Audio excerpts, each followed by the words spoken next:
মারিয়া ফিরে দাগ আছে, আমরা দেখছি কালো দাগ আছে। মারিয়া এবার তাকে লটকে রাখছে। এই ছোট বাচ্চা ফের লাগলো হয় না, কেমনে ফাঁসি দিবে?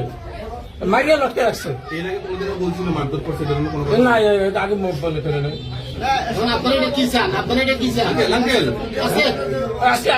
আজকে সকাল বাড়িতে নাকি ফোন দিছে, ফোন দিয়ে বলছে সকালে নাকি হুজুরে মারছে। মানে সকালে মারছিল, বাড়িতে আপনি আসেন, মাকে খবর দিছে আর কি।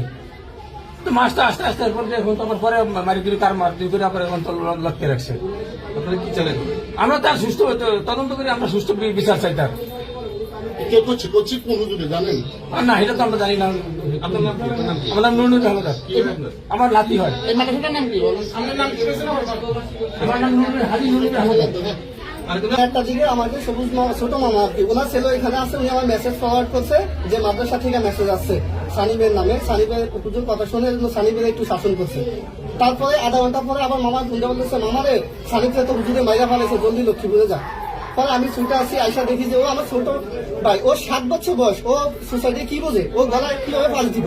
ওদের আইসা দেখি ওর পিছনে পুরা মাইরা হুজে কালা বানা বানাইছে, ওর গামছা দিয়ে ওদের নাকি বাথরুমে মাইরা আটকে রাখছে। ও ছোট বাচ্চা, ও সিলিং কিভাবে ভাই, ওর মাত্র 3 ফুট উচ্চতা, ওর সিলিং ফ্যান হলো 8 থেকে 9 ফুট উচ্চতা।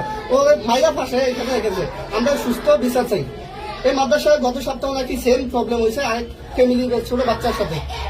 আমরা এর সুস্থ বিচার চাই। আমার মামতো ভাই যে অবস্থা হয়েছে, যাতে দ্বিতীয় কোনো বাচ্চা এরকম সমস্যা না হয়, এই জন্য আমি তার সুস্থ বিচার চাই। 2 মিনিটের মধ্যে কথা কবি আমি কই বাবা আজ আমার বাবা কে কথাই কয় মা ভালো আছি। কখন ফোন দিছিলেন? কখন? আজকে কখন জানলেন? মানে কিভাবে? আমার মোবাইলে একটা মিস কল দিছে মতন আমি তাড়াতাড়ি ফোন করছি। পয়রা কই হুজুর কি হয়েছে? কয় সানিমের বাবাকে। আমি কি সানিমের বাবাই সেটা কয় এটা কয়ে মোবাইলটা কেটে দিছে। আমি তো ওই হুজুর কি হয়েছে আমার কল কয় না। পরে আমি সানিমের বাবার কাছে ফোন দিছি, হুজুর ফোন দিয়ে আমাদের তালাশ করছে আমার কয় না কিছু। এটা কয়ে আমি বলতে দিছি। এই ফাঁকে সানিমের বাবাই ফোন দিয়ে কয় সানিম বলে ফাঁসি দিছে, হুজুরের বেল সানিমে গাইল দিছে, হুজুরের বদনাম কইছে, আগে কইছে এটা, পরে কয় সানিমে ফাঁসি দিছে।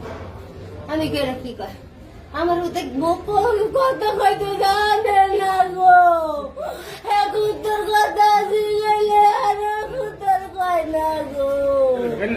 তখন হুজুরা বললো যে যিনি মারছে ওনারা আমরা আটকে রাখছি, তার মানে ওনারা মাইরা তারপর আটকে, মানে এখন বলে যে ও ফাঁসি দিছে। ও বাচ্চা ফাঁসির কি বুঝে? ওনারা হুজুরা ওরে মেরে ফেলছে। এখন আমরা একটা সুস্থ তদন্ত করে আপনারা সুস্থ বিচার চাই, সুস্থ বিচার চাই। বাচ্চার বয়স কত হবে? বাচ্চার বয়স 7 সাড়ে 7 হবে। কিসে পড়তো? বাচ্চার নাম কি? সালিম। আমরা প্রাইমারি ভাবে খবর পেলাম যে একটা বাচ্চা বাথরুমে গলায় গামছা পেঁচিয়ে আত্মহত্যা করছে।